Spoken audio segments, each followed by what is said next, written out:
रुको मत जाने दो, रुको मत जाने दो।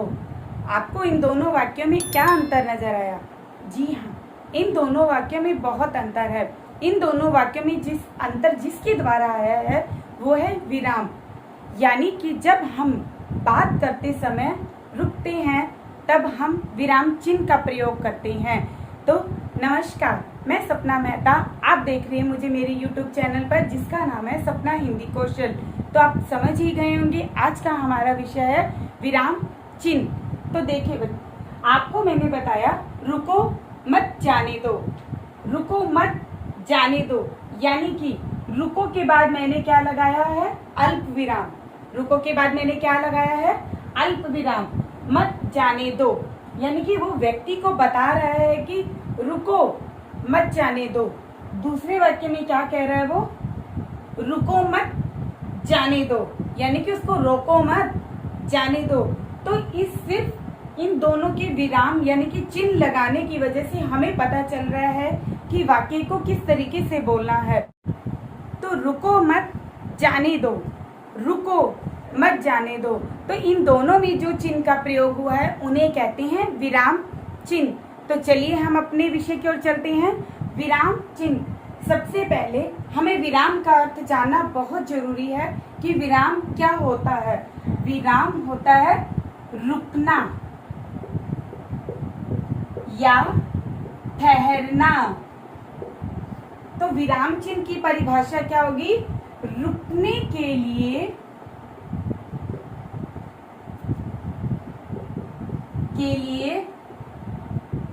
लगाए गए चिन्हों को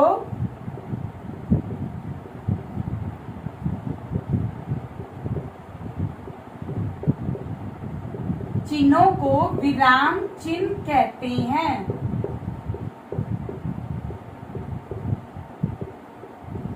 विराम चिन्ह कहते हैं, यानी कि जब हम वाक्य बोलते हैं, रुकते हैं, उसे हम जब चिन्ह लगाए जाते हैं उसे विराम चिन्ह कहते हैं।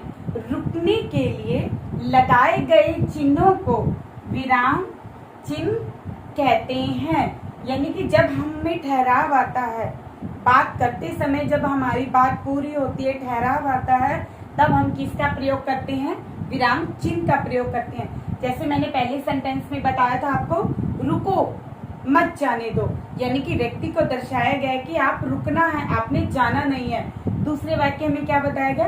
रुको मत जाने दो, यानी कि उसको रोकना नहीं है, उसे जाने देना है। यानी कि एक चिन्ह से ही सारे वाक्य का अर्थ पलट जाता है। तो इसीलिए इन चिन्हों का प्रयोग किया जाता है कि हमारी भाषा शुद्ध हो सके और जो वाक्य हमें जहाँ तक बोलना है वहां से हमें पूरा हो जाए। तो इसका आगे हम इसके भेद करेंगे। सबसे पहले हम क्या करेंगे? पहला भेद है इसका पूर्ण विराम। क्या है? पूर्ण विराम। पूर्ण विराम का चिन्ह कैसे होगा? इस तरीके से एक डंडा लगता है। पूर्ण विराम का क्या होगा? एक डंडा लगता है। पूर्ण का अर्थ क्या होता है? पूरा होना। पूर्ण यहीं पे दर्शाता है, अपने शब्द में ही दर्शा रहा है कि पूर्ण मीन पूरा, विराम मीन रुकना। जब हमारा वाक्य पूरा हो जाता है, समाप्त हो जाता है, तब हम अंत में जो चिन्ह का प्रयोग करते हैं उसे कहते हैं पूर्ण विराम। जैसे देखिए, इसका उदाहरण कैसे होगा? मैं खाना खा रही हूँ। इसके बाद मैंने क्या लिखा? पूर्ण विराम, यानी कि मेरी बात पूरी हो चुकी है। मैं खाना खा रही हूँ, मैंने अपनी बात पूरी कर ली है, तो उसके बाद मैंने क्या लगाया है? पूर्ण विराम लगाया है। एक और वाक्य देखिए इसी का।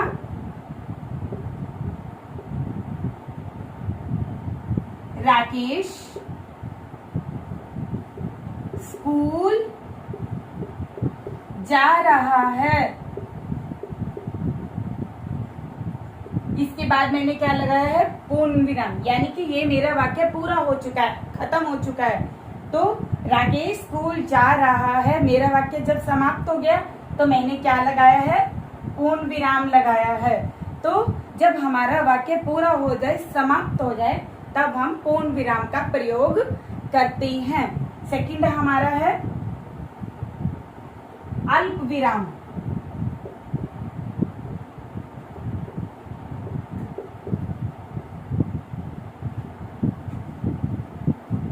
अल्प विराम किसे कहते हैं? अल्प विराम का चिन्ह होता है ये, जिसको हम इंग्लिश में कोमा बोलते हैं। इंग्लिश में हम क्या बोलते हैं? उसे कोमा बोलते हैं। अल्प विराम होता है जब किसी व्यक्ति, वस्तु या अलग अलग वस्तुओं में हम ठहरते हैं, यानी कि थोड़ा थोड़ा ठहर कर चलते हैं, तब हम क्या लगाते हैं? अल्प विराम लगाते हैं। जैसे क्या कहते हैं? वस्तुओं को अलग अलग दर्शाना। वस्तु को अलग अलग, जब हम बात करते समय थोड़ा थोड़ा रुकते हैं तो हम क्या लगाते हैं? अल्प विराम लगाते हैं। जैसे देखेंगे हम, रीना, मीना, सौम्या,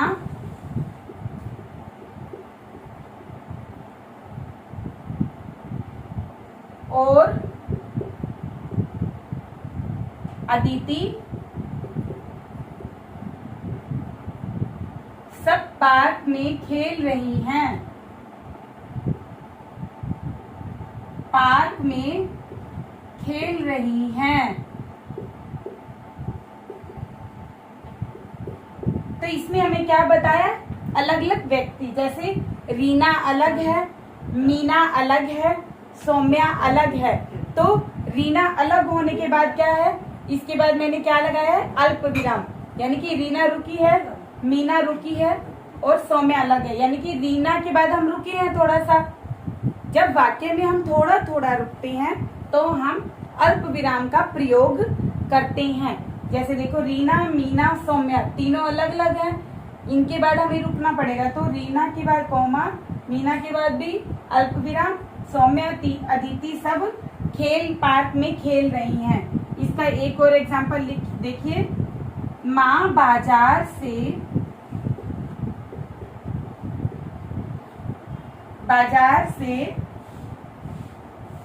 सब्जी,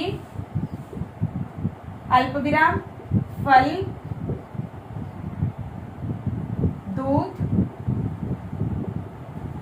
दूध और दही लाई। दही लाए, यानी कि इसमें हमें क्या बताया है? माँ बाजार से क्या क्या चीजें लाई, यानी कि वस्तुएं लेके आई हैं, तो अलग अलग वस्तुएं लेके आई हैं।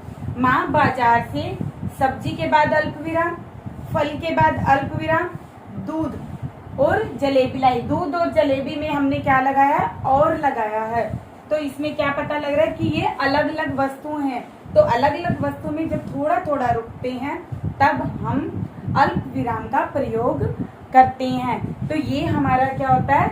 अल्प विराम, यानी कि बोलते समय जब हम थोड़ा थोड़ा रुकते हैं तब हम अल्प विराम का प्रयोग करते हैं। तो तीसरा हमारा भेद है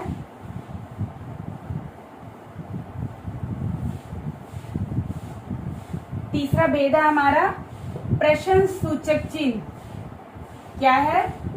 प्रश्न सूचक चिन्ह। तो प्रश्न सूचक चिन्ह में क्या होता है? जब हम अपनी बात करते समय किसी से प्रश्न पूछते हैं, जब हम अपने वाक्य बोलते समय किसी से प्रश्न पूछते हैं, तब हम प्रश्नवाचक चिन्ह का प्रयोग करते हैं। प्रश्नवाचक चिन्ह का कैसे दर्शाया जाता है? इस तरीके से। जैसे इसका एग्जाम्पल देखिए, आप कौन हो? तो इसमें हमें प्रश्न में क्या आता है? कौन, किसे, किसके। तो ये क्या, इससे क्या होगा? इससे प्रश्न का पता लगेगा और पीछे क्या लगेगा? अंत में प्रश्नवाचक चिन्ह का प्रयोग किया जाएगा। सेकंड हमारा है, आप क्या कर रहे हो? आप क्या कर रहे हो? तो इसके बाद हमने क्या लगाया है? प्रश्न सूचक चिन्ह लगाया है। क्या लगाया है? प्रश्न सूचक चिन्ह, यानी कि वो प्रश्न पूछ रहा है कि आप क्या कर रहे हो। तो अंत में हमने क्या लगाया है, प्रश्न सूचक चिन्ह। तो ये हमारा क्या हो गया, जब हम किसी से अपना सवाल करते हैं, प्रश्न पूछते हैं, तब हम अंत में प्रश्नवाचक चिन्ह लगाते हैं। तो अगला देखिए हमारा नेक्स्ट क्या है, हमारा फोर्थ, विस्मयादि बोधक चिन्ह। विस्मयादि बोधक चिन्ह। विस्मयादि बोधक चिन्ह क्या होता है, ये वाला, इसके पीछे डंडा छोटा और बिंदी लगती है, ये क्या है, विस्मयादि बोधक चिन्ह। विस्मयादि बोधक चिन्ह कहाँ लगता है, जब हम दुख, हर्ष, उल्लास या घृणा आदि प्रकट करते हैं, तब हम क्या लगाते हैं, विस्मयादि बोधक चिन्ह लगाते हैं। जैसे देखिए हम लोग सबसे पहले एक्सप्रेशन से पता चलता है, दुख, ओह ये क्या हो गया, घृणा, छी कितनी गंदगी है यहाँ पे, खुशी, वाह कितना सुंदर फूल है। तो इससे क्या पता चलता है कि हमारे एक्सप्रेशन से पता चलता है कि वो दुख में है, खुशी में है या नफरत में है। तो सबसे पहले हमें क्या होगा, जैसे हम खुशी प्रकट करते हैं, वाह, वाह के बाद हम क्या लगाएंगे, विस्मयादि बोधक चिन्ह। क्या लगाएंगे, विस्मयादि बोधक चिन्ह। ये फर्स्ट शब्द के स्टार्टिंग में लगता है, यानी कि आरंभ में लगता है, वाह कितना सुंदर फूल है, सुंदर फूल है। अंत में तो हम अपना पूर्ण विराम लगाएंगे क्योंकि वाक्य पूरा हो चुका है। दूसरा है घृणा, छी, यहाँ कितनी गंदगी है, यहाँ कितनी गंदगी है, यानी कि उसे नफरत हो रही है उस चीज से। अब आश्चर्य से, हाय ये क्या हो गया, तो इसमें क्या बताया गया, आश्चर्य, हैरानी बताई गई है कि हाय ये क्या हो गया, ये क्या हो गया।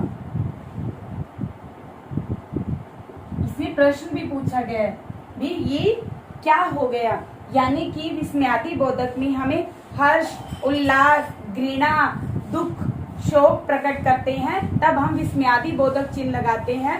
यानी कि वो किस में आता है, जैसे आपको थोड़ा सा इसका एग्जाम्पल और बता देती हूँ, जो हमें जल्दी से हमें पता लग जाएगा कि ये किस किस के बाद लगता है। जैसे छी, वाह, अरे, ओ,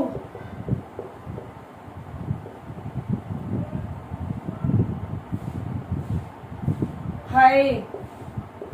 तो इनके पीछे हम विस्मयादि बोधक चिन्ह लगाते हैं। क्या लगाते हैं, विस्मयादि बोधक चिन्ह लगाते हैं।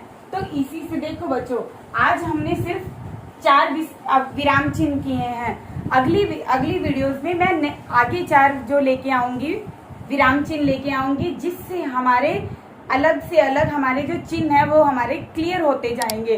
तो आज के लिए बस इतना ही।